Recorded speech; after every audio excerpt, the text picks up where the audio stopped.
Hey there, Dave Paulides, Can-Am Missing Project, copyrighted edition for our video page. And we're back again in the silo because the weather in Montana has been brutal. Heavy rains, storms, thunder. It's been kind of neat. And I think the community really wants it because we've had some bad summers. They've had some bad summers here in the last 5 years with bad fire, and so these rains are appreciated. Got close friends in Denver, and it's in the high 90s there, and it's been in the high 90s for the last week with fires in the mountains, and we're only in the beginning of June, and it does not bode well for Colorado and fire. Feel sorry for those folks. But anyhow, there's a couple things I want to talk to you about today before we get into the stories, and I have 3 stories for you that are riveting. Very different. Each one is very different. Different parts of the country, but you're going to find it interesting. So I'm going to start off talking about communicating with the deceased. There have been many people who have written about this, and it's been on my radar ever since Ben passed away. And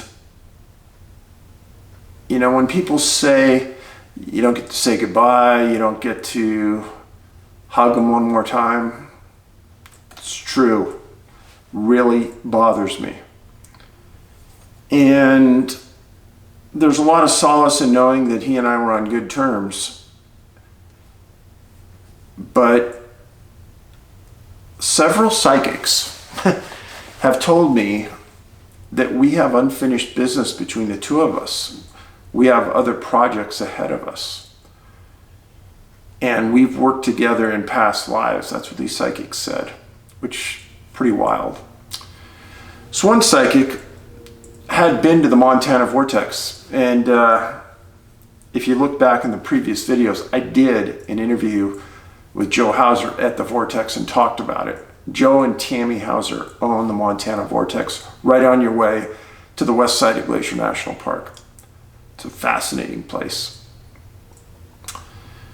Well, anyhow, this psychic told me about this spot to go to at the Vortex and to sit and meditate. And she described it as a pipeline to the spirit world. And she said, Dave, Ben will hear you. He will. Okay. So about 6 or 7 weeks ago, I decided to go there. And Angie and I we took the day off and drove around, did some time in the mountains. On the spur of the moment, we drove by the Vortex. It was closed, but we knew that. And Joe and Tammy were building a deck on the back of their house. So we just stopped in to say hi, and they were about finished for the day, and we talked for almost an hour in the backyard about all kinds of things. And then we said, I think Joe said, hey, let's go to dinner. And we said, great. And they said, how about if we clean up? And I said, great. And I said, do you mind if we go into the back and meditate at the spot? And he goes, no, Dave, I want you to do it. So we went back there for about 20, 25 minutes, meditated. Came back out. No big epiphany. Pretty emotional, very emotional. And we stood around my truck talking about where we were going to go to dinner. Well, the Vortex is in a city called Columbia Falls. It's not very big. And before the summer starts, there's really not many places to eat that are very high quality. And the one place we talked about, kicked around 4 or 5 different places, and we talked about going to this one place. We said, okay, we'll go there. Now, I'll stop you there. Hold that thought. There's about a million things that had to align for Joe and Tammy and us to decide to even go to dinner. It was a weird day. But in my past, I have done probably 20 interviews with George Knapp from Coast to Coast. George is the chief investigative journalist for KLAS TV, CBS in Las Vegas. George, over the years, knew my research as good as anybody. And he said, Dave, I want you to meet somebody. And he introduces me to a guy named Colton Kelleher. And he was the chief scientist for Bigelow Aerospace. He worked for Robert Bigelow for many years. He was also the chief investigator for the National Institute of Discovery of Sciences at Skinwalker Ranch for many years. And he goes, yeah, you need to meet Kelleher. So I could tell it was kind of prearranged, and I met him for the first time. I flew to Las Vegas, and we had a long talk. And George and Colum wrote a book, The Hunt for Skinwalker. It's a great book. Great book. It's about Skinwalker Ranch and their time there. Well, anyhow, many things were discussed, and that was the first of several meetings I had with Colum in Las Vegas about my work. And kind of the gist of it is that there was similarities in what they believed between what I was doing and what the research at that ranch was finding. Namely, the same thing they're finding on the TV show. But it was fascinating because I had met a good friend. Colin was a great guy, helped me out a lot, gave me a lot of leads, and gave me some insight into Mr. Bigelow and his work at the ranch. So, about 3 weeks before Ben passed away, I read that Mr. Bigelow had started an institution where he was soliciting papers from people about near-death experiences and what they had experienced and how they could prove that there was life after death, and didn't really understand that, why he was going that direction with his life. But if he was involved, it was going to be good. I knew that. And I told Ben, and I said, hey, I know that you've claimed some near-death experiences. Why don't you submit to this? And about a day later, he called me back. He goes, I'm doing it, Dad. He says, I'm going to write the paper. And so I've said this before, and this is no BS. Ben was 5 times the writer I am. His command of the language was phenomenal.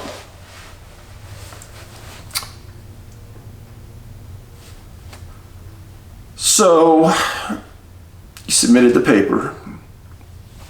3 weeks later, he took his life. So now let me take you back to the Vortex about 6 weeks ago. Tammy and I and Joe and Angie are standing around outside, and we decided to go to this one place in Columbia Falls. And we drive over there in 2 different cars. Now go inside, and it's really full, packed. And the waitress goes, I have 1 table left. And she walks us over to this table, and I'm following her. And on the next table over from us is a man sitting there looking in our direction. We made eye contact. And I thought, I know this man. And we turned around, sat down at our table, and I asked Joe, who was looking in that direction. I said, Joe, is that Robert Bigelow? He goes, Dave, it is. I'm thinking, what is he doing in a little town in Montana? This is bizarre. I just grabbed my chair and went over there and sat down. I said, Mr. Bigelow, I'm Dave Paulides, and you probably don't know me, but I know your organization well. I know Colton Kelleher real well, George Knapp, and a lady next to me that's sitting at the table across from Mr. Bigelow pipes up and goes, Bob, this man's very credible. He's done some phenomenal research. And I look over, and it's Leslie. It's Leslie Keane. Who is she? She is a New York Times writer. She's written a series of books about UFOs and life after death. I knew her. I didn't know she knew me. she pumped my tires to Mr. Bigelow in a huge way. And I said, right away, I looked at her and I go, Leslie. And she goes, Dave, you know me? And I go, yeah. I've read most of what she's written. She does phenomenal work. It was like the strangest accumulation I've ever seen of people. And then there was another lady at the table that I didn't know. But I ended up sitting there for almost 30 minutes talking to Mr. Bigelow and Leslie. And they said that they were there doing research about life after death. And I said, yeah, I know you have this institute that you started and you were soliciting papers. I didn't say anything about Ben. And after 30 minutes, I politely said it was great meeting you, and great meeting Leslie. And each of them asked for my phone number, and I got Leslie's phone number. And I went back to the table stunned, almost speechless about what just happened. And Joe looked at me and said, Dave, that was not an accident. So we ate dinner. In the middle of the dinner, Mr. Bigelow and Leslie were finished along with their friend, and they came over to our table and we talked some more. Very polite people. And they left. We finished our dinner and we went out in the parking lot, and we just talked amongst ourselves how that couldn't have been just an accident. There's no way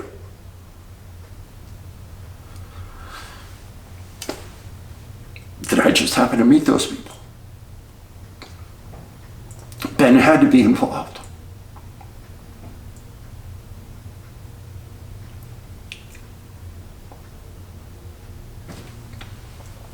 So, a week or so later, I get an email from Leslie Keane. And it started a series of emails back and forth. And I actually texted George Knapp and said who I just met and the circumstances. And he said, Dave, do you know why Mr. Bigelow is so interested in life after death? I said, no. And he says, well, it's public information. He's talked about it in articles, so I'll tell you. His wife died just a few months earlier after a long battle with cancer. They were married 50 plus years. And then a few years before that, his grandson committed suicide. And a few years before that, his son committed suicide.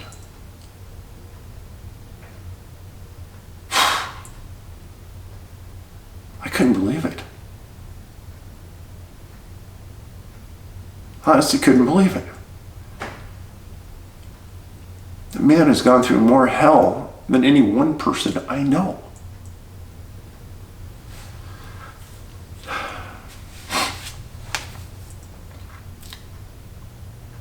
Leslie and I still talk, and she is one superb individual. She was really concerned about what happened with Ben, and she asked if I'd send her a book, and I asked if she'd send me a book, and she sent me her book, Surviving Death. Well, let's get this straight. I'm not getting paid anything for this, but her book is special. In one of the chapters, she describes a family of having their firstborn child. And how once this boy just got old enough, they started buying little toys and things, and he would take airplanes and ram them into the side of a wall. And use words that the family had never used before. Crashed, burned, I died. It was sad. And the boy continued to do this. And the dad started to think, either my son is having some type of psychosis or something else is going on. So he reached out, got some help, and as the boy got older, he started to say more things and say names and locations of where he died in this plane crash. And after an exhaustive search, the dad figured out who his son was. And he was a pilot in the military. He found somebody that flew with this person, knew him well, explained how this all evolved and how he found him. I'm not kidding you. It's one of the most phenomenal stories imaginable. What happened there? Did this little boy get a download from the spirit world to talk about this? Is he a reincarnated soul of this man? But most people, if we are reincarnated, and many believe we are, don't have memories of those past lives. But I'm highly interested in this stuff. I know many of you will say, oh yeah, we can communicate, we can talk to him. And I think what everyone that I know that's interested in is having that replicable dialogue, that back and forth, that one thing that we miss so much in our world when a loved one passes on. Excuse me.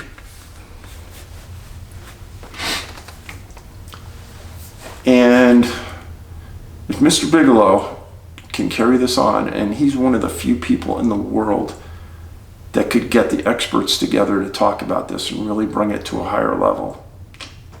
And that would be, think about what that would do for every loved one that's lost someone. Be huge. So I don't know why the third lady that was with them was a psychic. Apparently one of the most world-renowned psychics. I don't know her name. But Leslie said that when I walked away from the table, that psychic looked at them and said, that was supposed to happen. You were supposed to meet Dave. That was just not an accident. I don't know why. Maybe it was my contact with Leslie. I've never had any contact with Mr. Bigelow since. But if it was just to meet Leslie, I'm very grateful.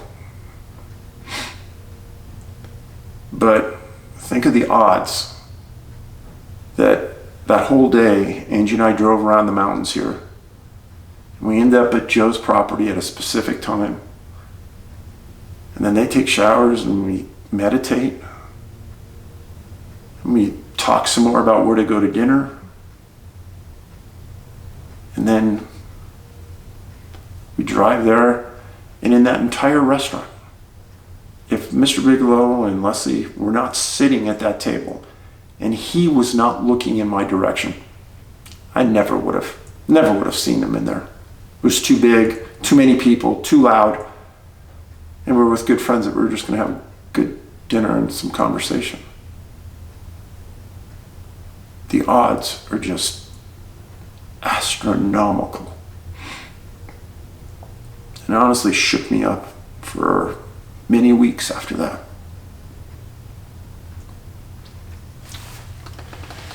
So, life after death. Something you'll hear more from me about in the future. So, on to the letters. First of all, poor people keep getting a hold of me about why I'm charging so much on Amazon. Do not buy on Amazon. I do not knowingly sell to anybody on Amazon. If I find out anybody's selling on Amazon, eBay, anywhere online, I'll pull them. So do not buy at Amazon. Our website's canammissing.com, and the website where we sell the books is nabigfootsearch.com, nabigfootsearch.com. My Twitter is David Paulides at canammissing. Follow me there because that's where I usually post things every day, or every other day at the least. Talk about experience and believability. I had some people this week that hammered the heck out of me because I'm talking now about UFOs and how I jumped the shark and how I'm crazy and how I've lost my credibility. Hilarious. I've spoke at, 25 different MUFON meetings and conferences, at least. And at these large MUFON meetings, where there are these large chapters, in the front row, while I'm talking, sitting in the front row, is at least 1 or 2 PhDs at every meeting. The educational level of the people at these meetings is very high. They're like deep thinkers. And at the end of the meeting, I'm asked brilliant questions.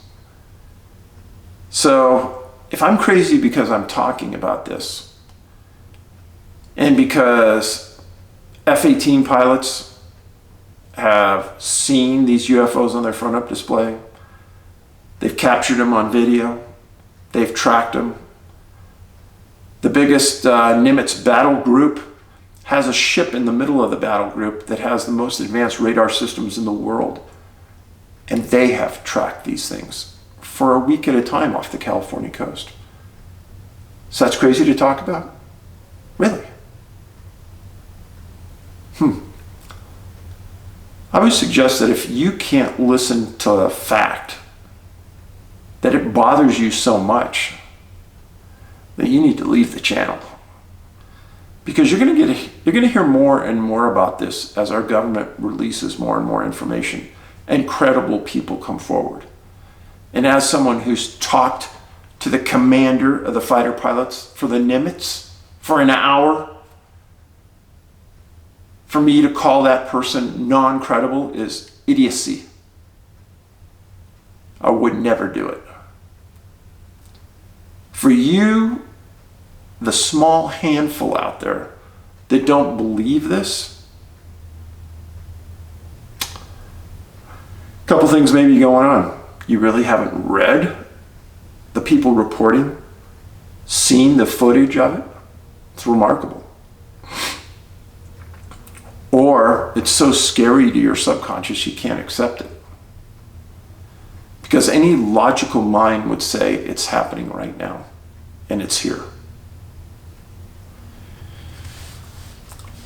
But, let me tell you, many people, their truths are only accepted by experiencing it. If they can't experience it, they can't accept it. Meaning, let's just say, if you've never seen a UFO, you don't believe they exist. That means how many millions of people just straight out lying? Fighter pilots, physicians, police officers, they're all lying. I don't think so. First of all, I've seen one, and I know I wasn't lying. So, need to get past that. But a lot of people's truths are experiential only. But I know that there's a lot of people out there that you watch a video and all of a sudden you believe it. And you send it to me. Oh my God, Dave, look at this. Folks, I don't believe the vast, vast, vast majority of the YouTubes out there, especially the ones that show something odd. Because I know for a fact that 12 and 14-year-olds can make that up and make it look 100% real and fool 99.9% of the audience watching. How do I know? because I've met some of them while we were doing our documentaries and while I was doing specials for Prometheus. So, yeah, many of you are being fooled. And I don't want to say you're gullible, but boy, you sure aren't thinking critically. If you're watching a channel and there's people on there saying, oh yeah, this person can't release their name, turn it off. Don't believe it. Most of these people are just putting this on their channel to get you to watch, to get uploads, so they'll get paid. I've talked about Dr. John Mack before. Harvard, brilliant PhD, who studied people who claimed abduction. And his books are some of the best in the world. And he said there was something to this after he'd studied it. And boy, a lot of people at his university just berated the heck out of him.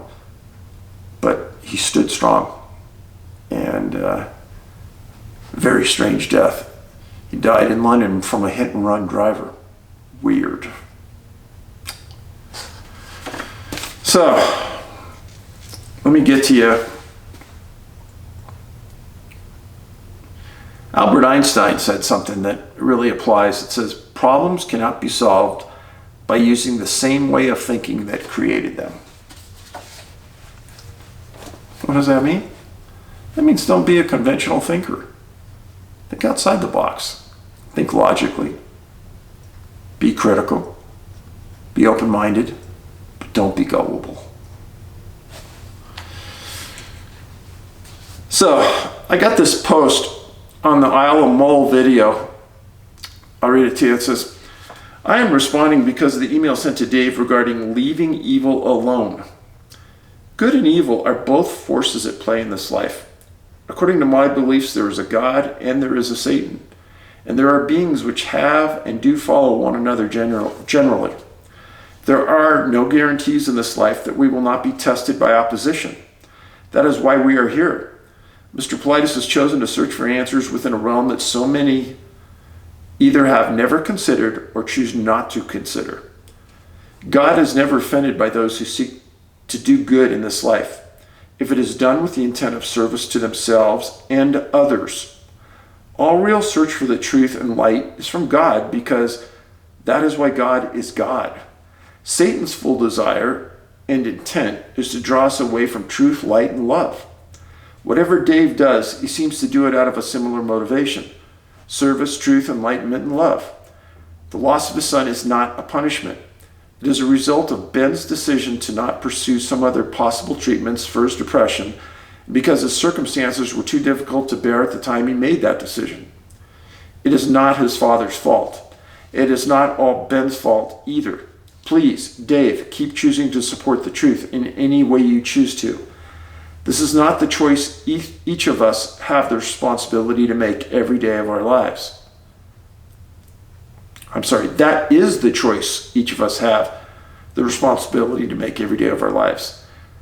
That is the gift of agency God has given to all of us. Whatever pain and trauma we endure here, with righteousness, desire, and actions, will be compensated for in the life to come. That is the promise of the atonement of Jesus Christ. We each can and we must do that within the scope of our lives, as we can. The rest is in God's hands. At some point, we'll be freed of the pain and heartache we experience now. Let's hope. Until then, help your loved ones and others in your purview to keep working towards that goal. The only things we truly take with us is our own character and the loving relationships that we develop. All else will end. Thank you for doing what you're doing and enlightening us. Let's hope that's true. Next letter. Hi, Dave. I never miss watching any of your videos uploaded to your channel, so I feel compelled to write to you regarding a recent troubling discovery of mine while going through some family papers that I have been neglecting since my father passed away 3 years ago. My father was a huge fan of yours as well and insanely read all of your books up to 2018. We both became rabidly invested in the missing 411 phenomena right from the time you went public with this incredibly important topic years ago. It more accurately gave us a long-awaited answer as to what surely had happened to many of these people. 2 weeks ago, I abandoned my 3-year procrastination of ignoring the inevitable and finally dug into a couple of shoeboxes full of family papers. Late into the second box, I discovered that one of my cousins from Poland that I had never known had sent another family member of mine a paper list of news items from Poland detailing any and all newsworthy particulars of our family still remaining there. As I read down the long list written entirely in Polish, I about fell out of my chair when I came across a copied newspaper article that gave these details. Marusz Mirzajakowski of Ostrolika, Poland, 25 years old, attended a 1999 picnic in MRAGOWO.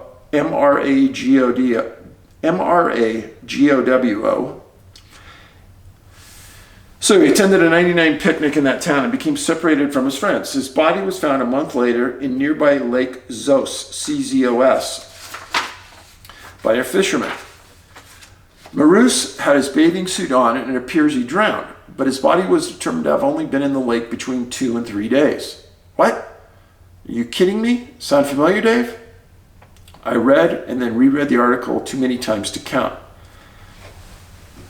I was floored to say the least. This is the second time that this phenomenon has directly affected me. Unreal. As I mentioned before, I do not personally know this cousin, but Marusz would have been a direct second cousin of mine, too close for comfort. Now, I did a little research on the lake in this area of Poland, and I uncovered that the two are very telling descriptions. The lake is billed as Poland's most magical lake, and also the word CZOS can mean almost anything, but in the instance of the lake itself, it can strictly mean to wash one's hands of. How is that for a couple of creepy descriptions when applied to the missing 411 phenomena? It almost tells me that whatever happened or took Marusz, it was having to make a bold statement of some kind. I could not learn much more other than this after an extensive search, but if you ever publish an International Missing 411 book, this might be one to include. Dave, when I see you in each week of your videos, I see Ben's twin. The pair of you are remarkably similar as a father and son. I also have a young man, 27 years old, that struggles daily with bipolar. I am afflicted with it as well, but I have found a way to keep a lid on it in my older age. I can tell you that people with bipolar disorder are the most intelligent and intellectual 1% of humanity. These men and women are constantly and serially overthinking everything when it comes to their brain. We are the great thinkers, demographic. Our brains are extremely hot and they tend to not shut down very often.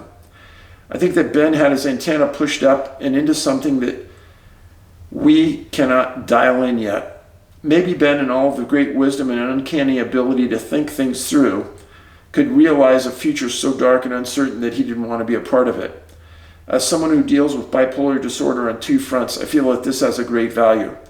Bipolar disorder, coupled with a young person's fear of the COVID-19 wave and the future that it might possibly impose upon us, might have been that Ben wanted to experience in his life. The two worst things a bipolar person can suffer from is isolation and inactivity. It's exactly what happened to Ben. Everything that comes into our heads is then metastasized and manifested times 100. Suicide rates during our COVID-19 lockdown have skyrocketed behind all means of keeping even a relaxed count on them. This is a serious global issue that all countries are currently facing, but an issue that no one wants to bring attention to or even discuss. It is especially prevalent in our young men. I feel that Ben was on a spiritual quest, and part of the undertaking was being with and working alongside the people of his community. It's damn hard for a young person to be cut off from something that completely connects them to everything that they love about the world. Ben left with us many dramatic and winning hockey moments. Some of them are truly amazing. Many novel and unique ideas and have yet to be realized or tested, and he even turned into a peerless effort of trying to bring the world up to speed on a very troubling missing persons phenomena that affects every one of us, no matter where we live. There are many of us that live a full-time lifetime and never come close to matching Ben's selfless contributions, and for that I am grateful. As I look out the window from seemingly safety of my hotel room, I see an uncertain and unsure world. It doesn't feel very good right now, and things look unbearably different than they did just a few years ago. Yes, I think Ben had anticipated something as of yet unseen to us. Thanks for letting me share, Dave.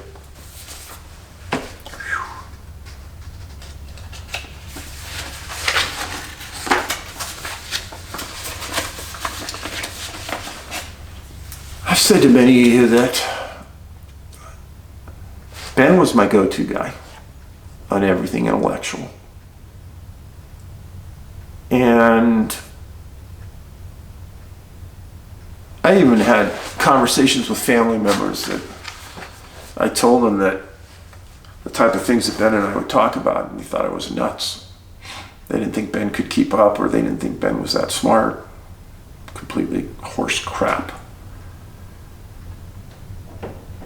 And I think what this person said was so true. And COVID played a huge role in thousands of suicides in the world. Probably hundreds of thousands of suicides in the world. And nobody wants to address it or take responsibility.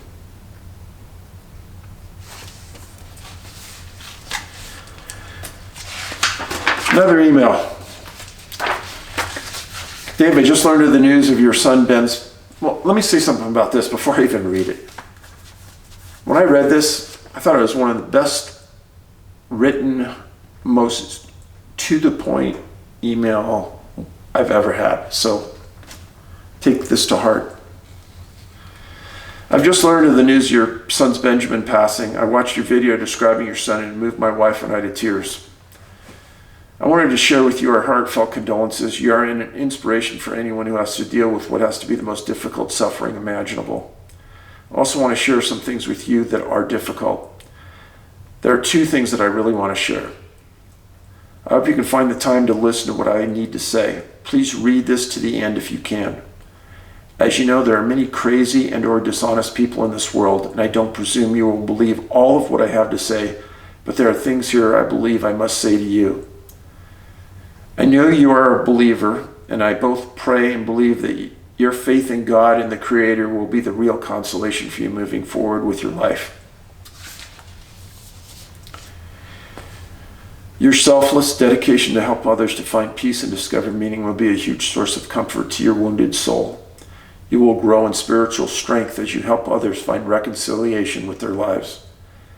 Because, David, I understand that our lives are God in disguise. By that I mean our attitudes and deepest interior dispositions towards life is our hidden attitude to Him.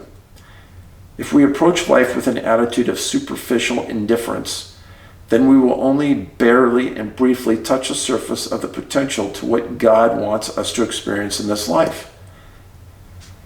To passionately embrace life with its challenges and struggles, believing that we have purpose, then life becomes dramatically meaningful, and we acquire the true prerequisites of encountering God and experiencing Him in His infinite and unconditional love. Our consciousness awakens from a deep sleep and we begin a journey of unknowing. Unknowing what that world around us conditions us to think, and our own damaged nature insists that we can and can't do. At the proper time, Providence orients us from the falsehood of thinking that all of our life is under our control and discernible by our own intellect. Life's tapestry and its deep hidden mysteries are never truly open to the scrutiny of our tiny understanding. Consider your life of 30 years ago. Imagine you're making an entry into a diary or journal devising a plan of where you were or are today. We have certain control on our decisions, of course, but the road less traveled is your own unique road, and no one has ever traveled this precise one before. Only you can complete the mission and help those you encounter along the way. Acknowledging the limitations of our understanding and the complete lack of control we have over so many things, even our own selves, helps us reach out with sincerity to the one who can truly help us. Quote, how blessed are the poor in our spirit, end of quote. The realization of true poverty of our souls empowers us to rely on the power of our own power, the eternal spirit that guides all things to its perfect destination. He never leaves our side on this journey. He never becomes indifferent to our feelings or needs. He cries when we cry. He proudly smiles with his infinite heart, bursting with ineffable delight when we struggle to our feet and push our way through the grief and darkness and the chaos that surround us on every side. I realize I'm someone you don't know, but I know I am meant to speak to you. It is obvious to anyone who watches and reads your work that you have a critical and deductive mind. I'm relying on your qualities that you might trust in what I have to say and not assign my words to the ramblings of a lunatic. Some of this message I have for you I knew many years ago, but when I started writing, I knew it wasn't the right time. I knew there would come a time when the Lord would give me the green light. You expose dangers to the unwary people. You educate them. You present them with the truth to the best of your knowledge and research. Most of all, you provide comfort to those who live in fear and consolation to those who grieve. You have always had an intrinsic reverence and sensitivity to those who mourn. Now you can comfort them in a way only one who has endured the loss of a loved one. And this brings me to something I need to speak to you about and that is difficult. Before I do, I want you to know that at the age of 24, I encountered God in the privacy of my own bedroom. As I was about to fall asleep, I was indifferent and had only a casual interest in spiritual things. I was far more interested in soccer and the normal pursuits of a young man. But that night I encountered Jesus, the Lord, Master of all creation. I will not go into details of these experiences, but now since that night I was allowed many times to experience various experiences in the spiritual world that we live in, and at times the enemies of humanity that reside there. The spiritual world is not above and below us. We rather live in a spiritual ocean that is teeming with a myriad of life. We swim through it like a fish that can only experience the world around it by the sound of the water, and so is obvious to all that lives there. Our disordered and blinded nature perceives the world around us and is similar to this.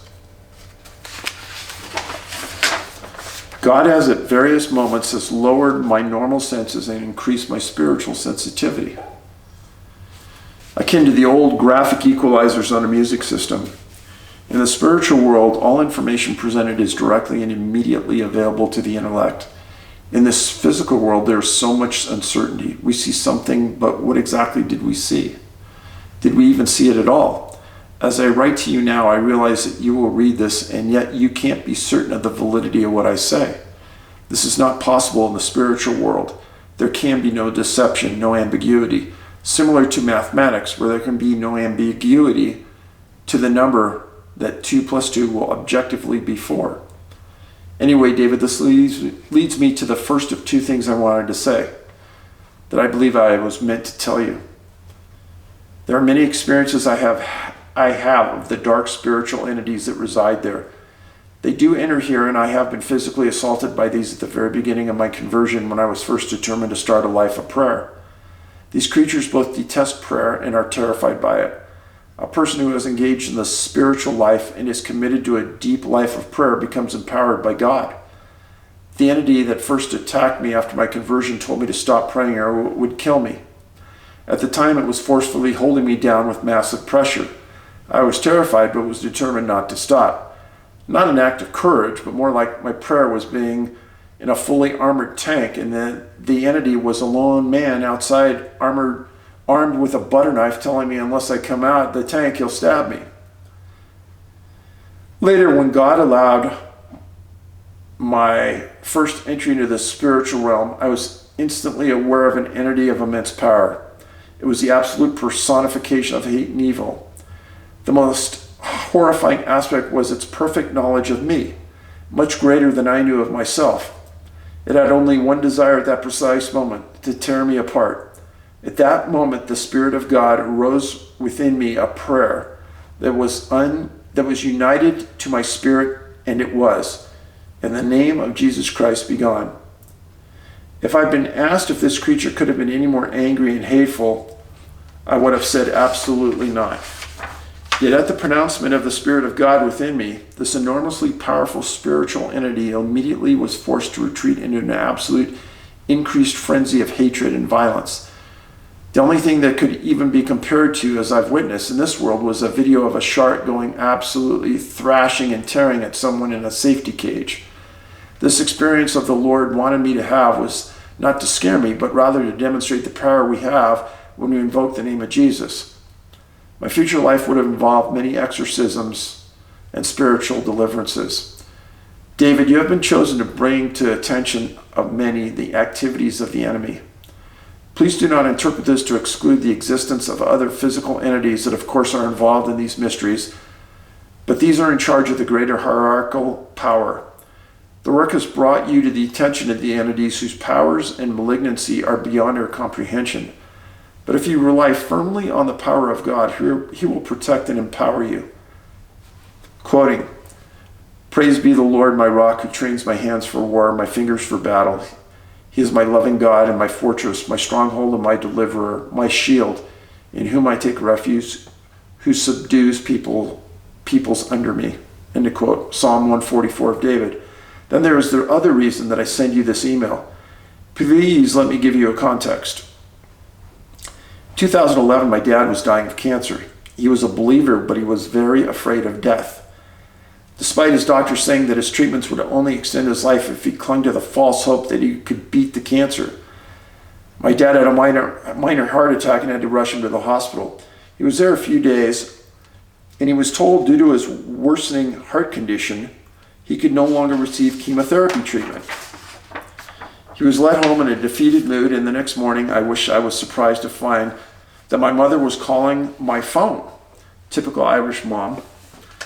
It was very out of character to make any phone call. She was extremely upset. My dad hadn't spoken a word all day, not to her or to any of the three daughters.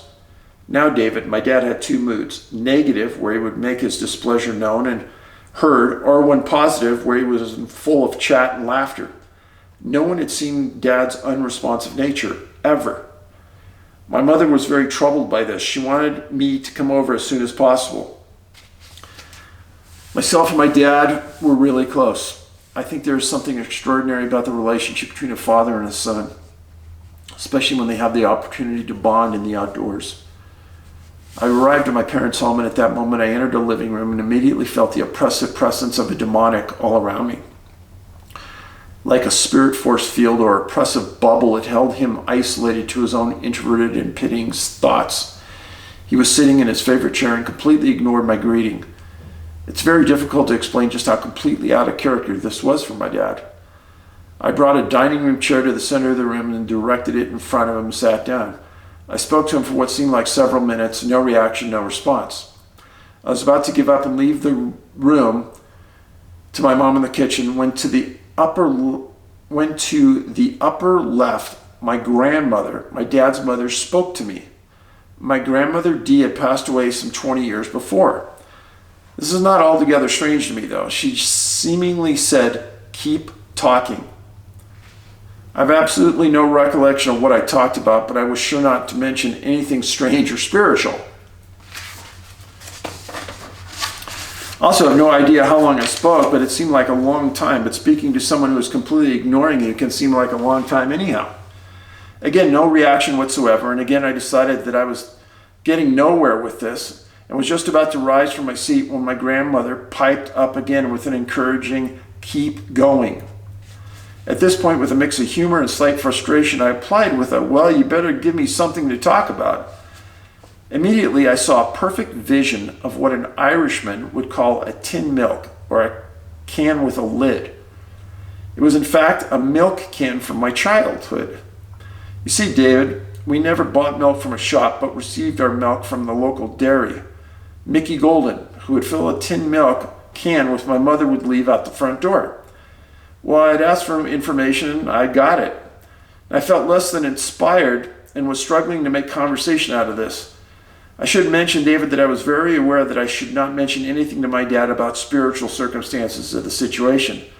Struggling to create a conversation with this, I simply referred to what the vision meant to me. I said, "Dad, how did you get your milk when you were a child?" "Well, David, if I had shot a 12 gauge over my dad's head, I wouldn't have gotten a greater reaction." He responds, "What'd you ask me about that?" My dad asked me with immediate and sudden urgency. "Oh, I don't know," I replied, something to that effect. He then went into a very thoughtful and contemplative stare. He answered that when he was a young boy, his mother would send him down the road a half mile to a town with a local farm where a young girl would meet him with a smile and fill his tin with milk. They never spoke, but would nod and smile. He then asked again why I would ask him that, but this time his voice was much slower and softer. Again, I subtly dismissed the question. Then Dad went on to explain that the day before, as he was waiting to be let out of the hospital, a lady knocked on the door and had asked if this was Tom, so-and-so. She apologized and said that he didn't know her, but said that she was visiting her husband in the hospital when someone mentioned that Tom blankety blank was in the hospital. My dad owned a very popular store in the city. She continued and said, "You won't remember me, but when you were a young boy, you used to come to my parents' farm and I would fill your can with milk." Recalling this memory, my dad started talking.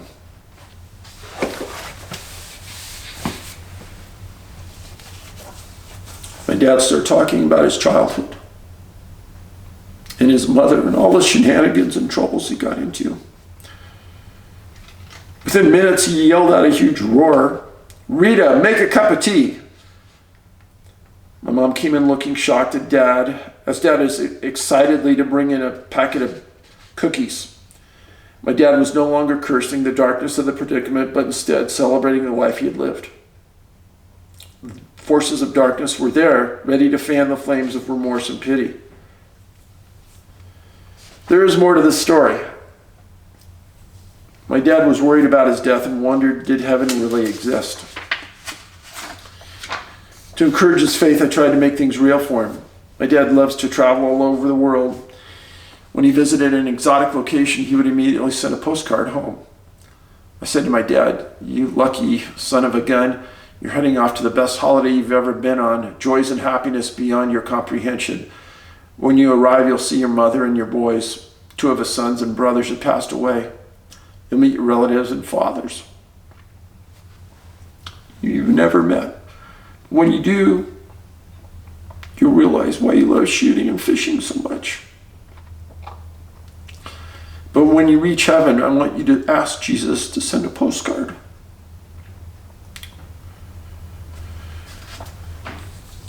My dad agreed, and I saw a light in his eyes. This place where he was going was in fact real. I saw a change. The morning he died, I saw my mom in the living room, and she was in shock. I wondered what I could do to get her busy. In our world, there is a tradition of a wake where the remains of the deceased are respected by visitors. Catholics often have a bowl of holy water, and the visitors use an evergreen branch to dip in the water and make a sign of the cross on the remains. I thought this as a perfect project for my mom, as she had evergreen for her trees in the back garden and loved that and was extremely religious. She agreed enthusiastically to the proposal, and my daughter asked if she could come too. I reluctantly agreed, as she was in her Sunday dress, and this was a wet May morning. I went to the back garden. As my mom and I searched for a suitable branch, I noticed that my daughter was thick in the old berry bushes in the garden. I shouted to come out, but she called back that she had found something in there. I went into the bush to rescue her in the middle of those overgrown raspberry and blackcurrant bushes. She was pulling hard on something buried in the ground, pulling in what looked like a handle. I grasped the handle, and with a tug, I pulled out the old milk can of my childhood. I hadn't seen it in 30 years. It was the best of postcards.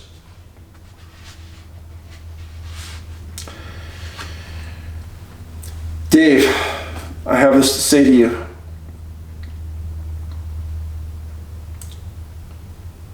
Ben is basking in the warmth of God's love.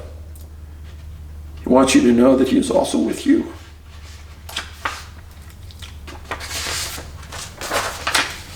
always with you.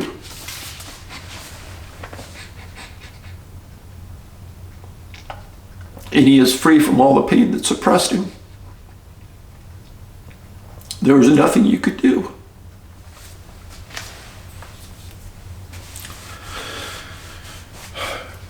Your love and acceptance of him before he passed must continue even now, especially now.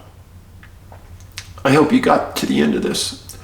I want you to know that you can really celebrate Ben's life and that you have an eternity of chats with him to look forward to. But you have much to do here. God's blessing to you, David.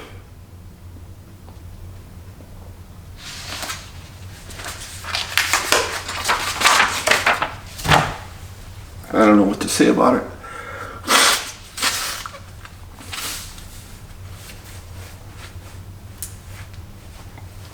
I've had many touching notes, and emails, and letters, cards over the months. I appreciate every one that you guys have sent. I've had many people tell me that I may never get over Ben. And that's why I hope Mr. Bigelow has some success. And I'll be there in the background, pushing with my thoughts and prayers. Because my hell that I live in, because of Ben's passing, can only be huge in Mr. Bigelow's world.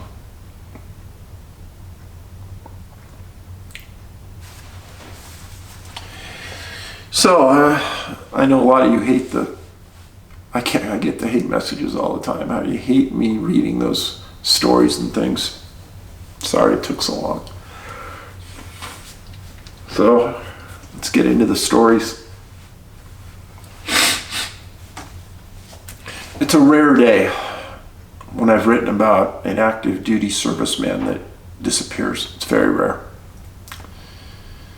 But that's what this first story is about. September 25th, 2002, Guantanamo Bay, Cuba. Sergeant Ryan Foraker, Foraker, 31 years old. He was stationed there.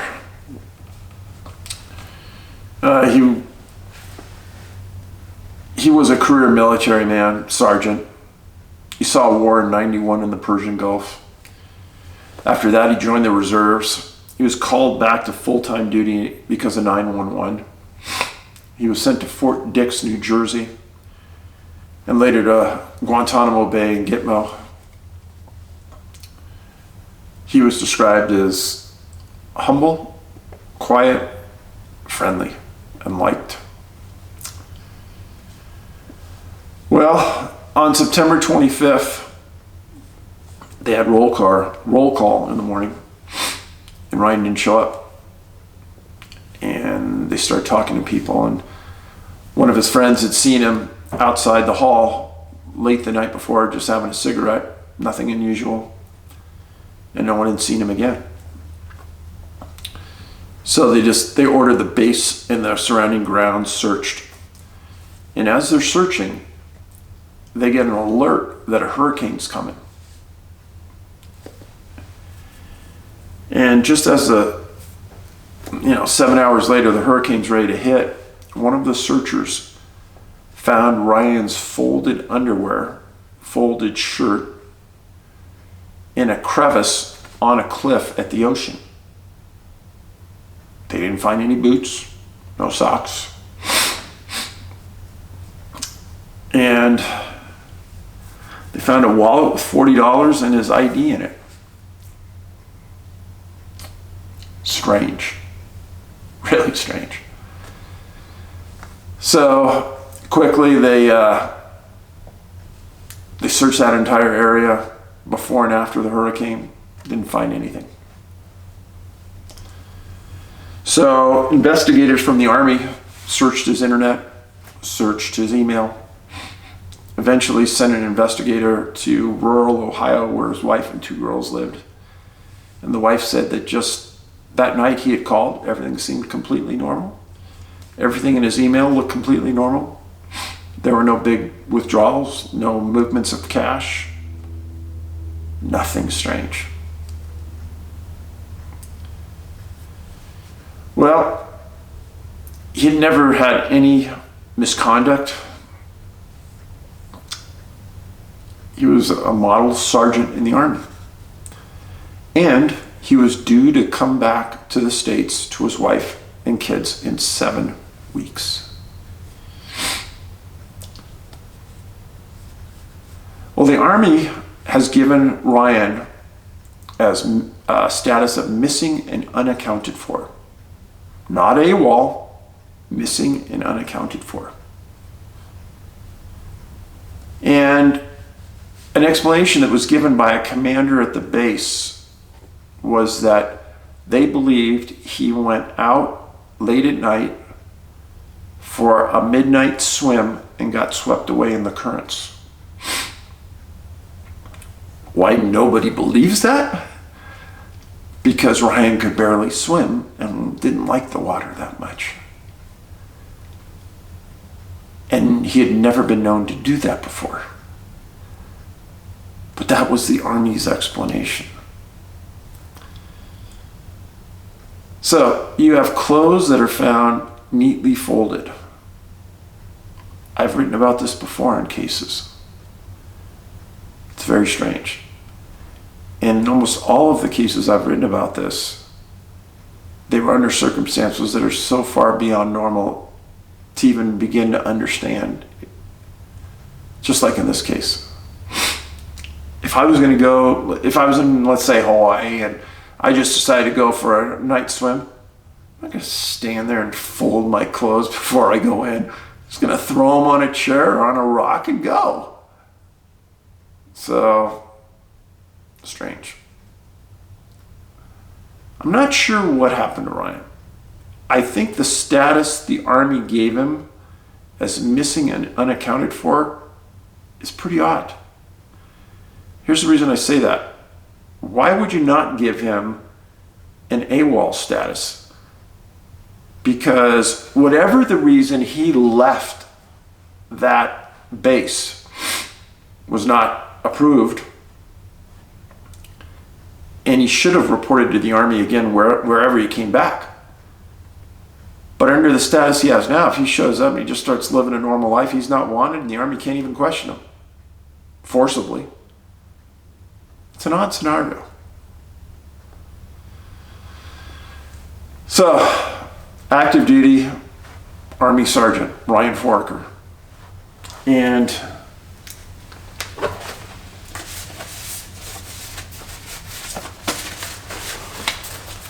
this is Ryan. Now, when he disappeared, 31 years old, Guantanamo Bay, lived in a rural area of Ohio. Now, I'll give you a little geography lesson here. This is Guantanamo Bay. At the far southeast section of Cuba, the U.S. has a little piece of property right there. This is Haiti. This is Jamaica. So you can kind of see the Caribbean region that it's in. Now, Cuba is about 100 miles from the southern part of Florida and another area of Cuba up here. So it's pretty close to the U.S. But now you know.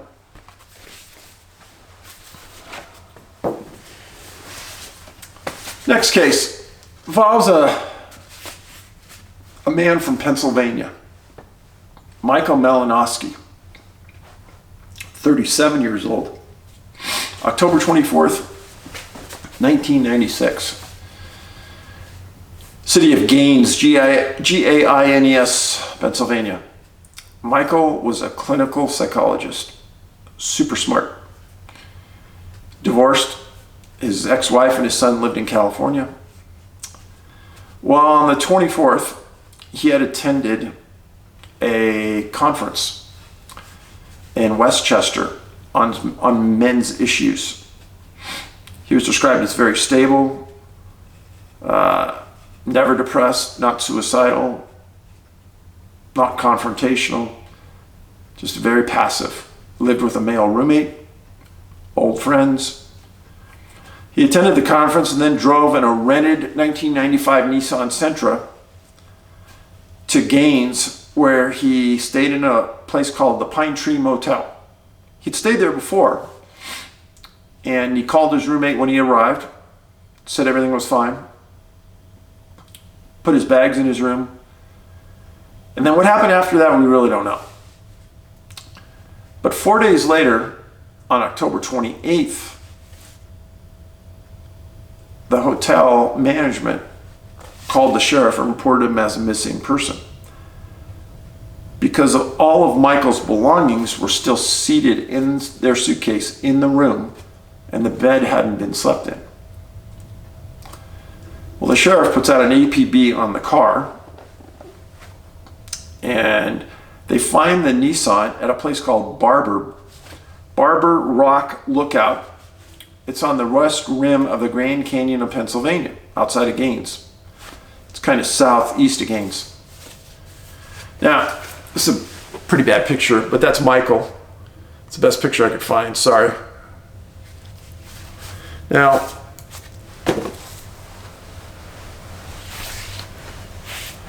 this is a picture of Colton Point State Park. Now, the Barber Lookout, where his car was parked, was right here. This is where he was staying in Gaines. Right up here is the New York-Pennsylvania state line. Not that far away. But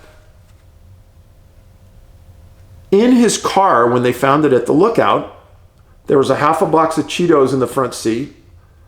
There was a backpack with his cell phone in it. And on the floor were LL Bean hiking boots. Now, Michael was a vegetarian in very good shape. Very good. And it could hike miles. There was a massive search. A lot of people thought they were going to find his body below the lookout. No reason why they thought that, but it was, search was done by Tioga County Sheriffs. They brought in multiple canines. Never found anything. And a psychic told the family that he was alive and in California.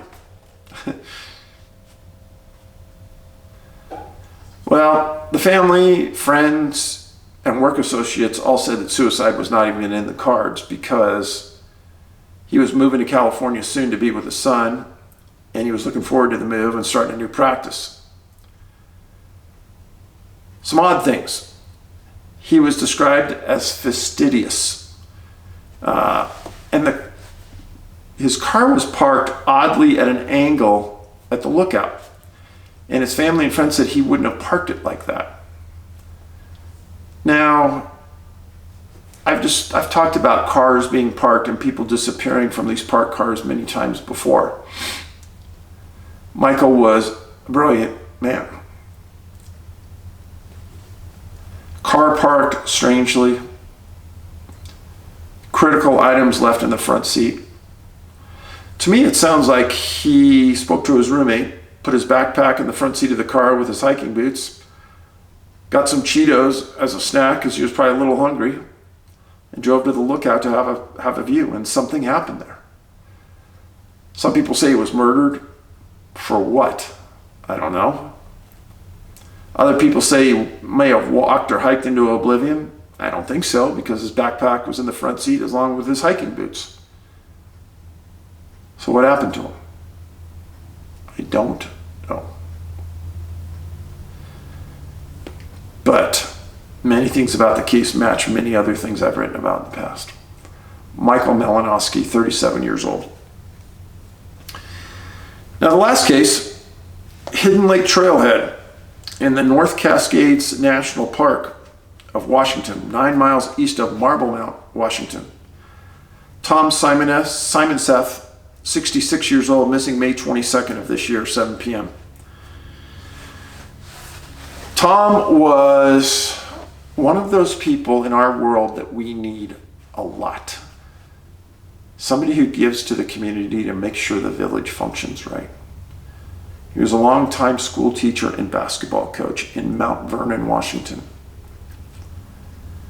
He was really well liked by his friends. He just recently retired, and he took up hiking just recently. Here's Tom.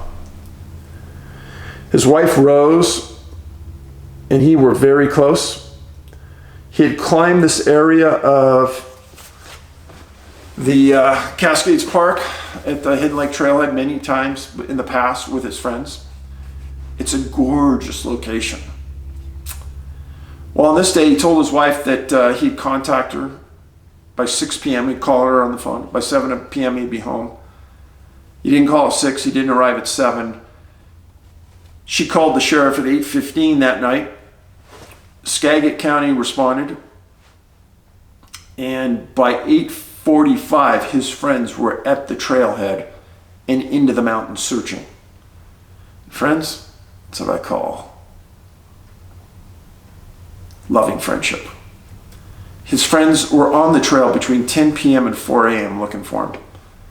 The next day, the search and rescue started. Aircraft, 50 searchers, canines, everything you could imagine were thrown into this search. It was 7 days, just 30 miles from the Canadian border.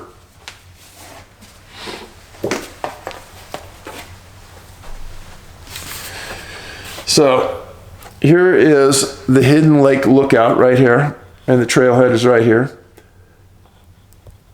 Here's Marble Mount. Canadian border is up here. This is Northern Cascades National Park. And I have done videos about people missing in this area in the past, in this park. Hidden Lake is absolutely gorgeous. Look at it online. One thing about this case, I usually don't talk about cases that are real new like this, because I believe that there's a real good chance that if Tom is going to be found, they will find him in the next 2 or 3 months. Search and rescue noted that they had to pull people off this search because snow was melting and the danger for avalanche was severe. Now, there's a possibility that Tom was caught in an avalanche and died. And as the snow melts, his body may be found. But from the beginning, I like to take cases in 6-month intervals, and I don't like to make a determination on if a case falls into our realm. From the beginning, this case does look like it. Normally hikes with friends. He wasn't hiking with friends. He was around water. Canines didn't pick up a scent. Point of separation. A lot of things match. For the family, I hope he's found. And I nod my head to Tom for being a good person and being that member of the community that we all need to be functional and supportive and a good role model to our kids. Well, friends, I just gave you 3 cases that are truly different. I read you some pretty interesting and telling stories that have a deep impact on my soul every day. I sincerely appreciate your friendship and hanging with me. I hope that you pass these videos along and others can watch. These are some of the longer videos I've ever made, and I'm not sure if I'm going to be able to do this more because my time is so crunched right now that it takes me a whole day to present and get everything together to do one of these. But I hope that they're watched, because if I see that they're not being watched, then I won't do these long ones anymore. But I hope somebody's watching. Please give me a thumbs up if you like the video. Please make sure you're still subscribed. It's a big problem. Thousands of you have told me that somehow you're getting unsubscribed. Anyhow, hike in pairs, carry a personal locator beacon always. Tell somebody where you're going. Check the weather before you go. And watch my video on preparing your backpack for spring hiking. Be safe. I'll see you soon.